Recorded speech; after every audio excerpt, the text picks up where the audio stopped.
Hello everyone, welcome to हमारा college. मैं हूं कशिश विश्वकर्मा और आज हम लोग देखने वाले हैं नंबर कन्वर्जन में हेक्साडेसिमल टू डेसिमल। ठीक है, सो ये बहुत ही इंटरेस्टिंग होने वाला है। ठीक है, सो हम जल्दी से इसको स्टार्ट करते हैं। ठीक है, तो इसका एग्जाम्पल से समझाऊंगी इसको। तो ठीक है, आपको तो पता ही होगा कि यार हेक्साडेसिमल है तो बेस नंबर है 16।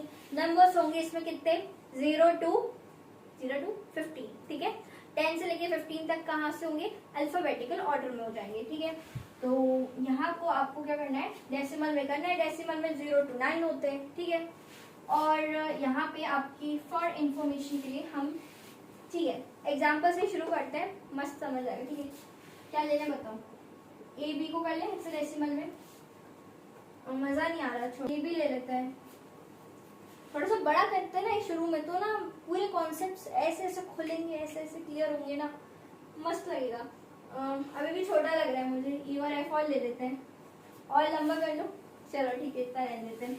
और इसको और मजेदार बनाने के लिए डेसिमल है ना, तो यहाँ पॉइंट भी ले लेते हैं। ठीक है, चलो 16 है बेस, इसको अपन को 10 में करना है। घबराओ नहीं यार, मैं हूं ना तुम्हारे साथ, सब बनेगा।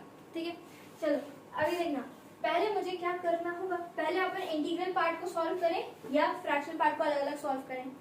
तो पहली बार मेरी बात को थोड़ा ध्यान से सुनो। हम क्या कर रहे हैं, मैंने बोला डेसिमल है, मुंह माय से तो वैसे भी दूर ही रहता है। ठीक है, इसको कोई मतलब है नहीं, अपने में मस्त रहता है। तो अपना ये क्या है, अपना डेसिमल। ठीक है, डेसिमल में जब भी करना होता है तो जिसको कन्वर्ट कर रहे होते हैं हमको उसकी पावर से नंबर्स को मल्टीप्लाई करना रहता है, बस इतना ही तो करना होता है। ठीक है, तो पहले तो आपको पहले एबीसीडी की बजाय पहले ही समझो कि भाई ये है क्या। ठीक है, देखो 10 में बी का मतलब होता है 11, सी 12, ये है 13, ये 14 और ये आपका मस्त वाला 15। ठीक है, इतना क्लियर है। अब आपको करना क्या होगा, ठीक है, क्या करना होगा, तो सबसे इम्पोर्टेंट बात, हम पहले डेसिमल को करते हैं। तो देखो मैंने यहाँ से लाइन खींचती हूँ। ठीक है, मैंने बताया हमेशा से कि जब भी पॉइंट होता है तो पॉइंट के इस तरफ में, ठीक है, जैसे अगर मान लो 16 का एग्जांपल दूं तो 0 से लेकर के आपका बढ़ता चला जाएगा। ठीक है, और अगर पॉइंट किस तरफ है, ठीक है, तो आपका माइनस में बढ़ेगा। बस यही कॉन्सेप्ट को हम यहाँ फॉलो कर रहे हैं। इसको स्टार बना के लिख लो कहीं ना कहीं। ठीक है, अब देखना, अब मुझे यहाँ 13 है। ठीक है, तो 13 मल्टीप्लाइड विथ क्या करेंगे, 16 की पावर 0 प्लस में, फिर क्या मेरे पास 12 इंटू 16 की पावर में 1 प्लस में, फिर क्या मेरे पास 11 इंटू 16 की पावर में कितना अपने पास 2। ठीक है, प्लस में हमारे पास और क्या है 10, ठीक है, इंटू 16 की पावर अपना कितना हो रहा है 3। ठीक है, इसको कैलसी से ही आप सॉल्व करेंगे। ठीक है, कैलसी अलाउड रहता है एग्जाम में, ठीक है, यूनिवर्सिटी में तो होता है। ठीक है, कॉम्पिटिटिव में मे और may not be, not sure. तो इसका तो अपना आ रहा है 43981। ठीक है, अभी आधा आधा ही कर रहे हैं। ठीक है, उस तरफ का कर लो जल्दी से, इसलिए मैंने अभी इसमें, मैं इसलिए बोल रही थी क्योंकि मैंने अभी इसमें 10 नहीं लिखा बेस में। ठीक है, क्योंकि दोनों को इकट्ठा करके लिख लेंगे।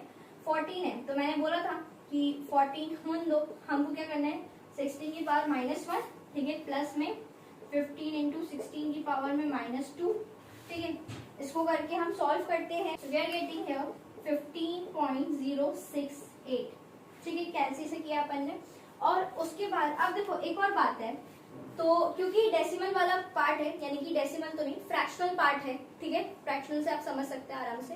फ्रैक्शनल पार्ट होता है ना, तो अगर अपन को लिखना होता है तो अपन इसके आगे वाला वैसे भी नहीं लिखेंगे, अपन को इसी से मतलब है, मतलब हम 0.086 यही लेना है। तो चलो इसको लिखते हैं, दूसरा कलर लेती हूँ पहले। तो देखो अब आंसर आपको पता है, आगे आगे कुछ नहीं। ठीक है, बस आपको क्या है, थोड़ी सी कैलकुलेशन लेंदी रहती है, तो वो कैलसी से ही आपका जल्दी आंसर आएगा। ठीक है, देखो 43981 पॉइंट फिर 086, this is your perfect answer in decimal. ठीक है, अब मैंने शुरू में ही बहुत तगड़ा क्वेश्चन ले लिया है। ठीक है, जो कि बड़ा मजेदार भी है, देख ही सकते हो जैसे कि, है ना। चलो इसको आप नोट कर लीजिए। चलिए अब ये वाला क्वेश्चन सॉल्व करते हैं। ये थोड़ा सा छुटकू सा है, ठीक है, लोली सा क्वेश्चन है। देखो 3 को 3 रहने देंगे, ए को अपन लिख रहे हैं 10, ठीक है, इसको लिख रहे हैं 1, ये 1 बनाया मैंने। ठीक है, अब आप क्या करो, यहाँ पे 16 है, ठीक है, तो यहाँ पे 16 की पावर 0 किससे होगा 3 से, प्लस में फिर 10 इंटू 16 की पावर में 1, प्लस में कितना 1 इंटू 16 की पावर में 2। ठीक है, इसको कर लोगे आप सॉल्व। ठीक है, क्या आ जाएगा 16 का स्क्वायर प्लस में आपके पास आ जाएगा पावर 1 है ना तो 160। ठीक है, प्लस में और आपके पास आ जाएगा anything to the power 0 means ये आपको पूरा 1 हो गया और फिर ये आपका 3 हो गया। ठीक है, पूरा कर लोगे तो क्या रहा है 419। ठीक है, इतना आ जाएगा। तो ये आपका अपना हो जाएगा डेसिमल में 419। ठीक है, अब आप ये देखो, अब आपको एक प्यारा सा होमवर्क क्वेश्चन दिया है। देखो कितना लड्डू है, बहुत ही छोटा सा है, मतलब बहुत ही छोटा है। ठीक है, देखो पहला वाला क्वेश्चन अगर आपसे बन गया जो मैंने एकदम शुरू में बताया तो मतलब आप मान के चलो कि भाई सभी बन जाएगा, अब कुछ भी नहीं बचा तो ना बने। ठीक है, अब देखो यहाँ पे थोड़ा सा हिंट भी दे देती हूँ मैं। ठीक है, क्या करोगे आप, पहले बी है तो बी को पहले आपको पता है इसको क्या लिखना है, ए को 10 लिखते हैं तो बी को 11 लिखेंगे यार, 11 लिखा या 7 लिखोगे। ठीक है, फिर क्योंकि देखो पॉइंट नहीं है तो आप नॉर्मली काम कर सकते हो, यानी कि पहले 16 की पावर 0 को मल्टीप्लाई करोगे 11 से, प्लस में फिर 16 की पावर 1 को आप किससे करोगे 7 से। ठीक है, तो b 11 है। ठीक है, और एनीथिंग टू द पावर 0 मतलब 1 हो जाएगा तो 1 इंटू 11 वो 11 हो जाएगा, प्लस में फिर 7 इंटू में आप 16 कर लोगे। ठीक है, 16 की पावर में 1 तो ये समथिंग ये 1 2 3 ऐसा कुछ आना चाहिए। ठीक है, आप देख लेना। ठीक है, वैसे भी इसका आंसर तो आपको कमेंट्स में बताना है। ठीक है, सो इस वीडियो के लिए बस इतना ही। नेक्स्ट वीडियोस में हम देखेंगे हेक्साडेसिमल से बाइनरी देखेंगे। ठीक है, so thank you so much for watching.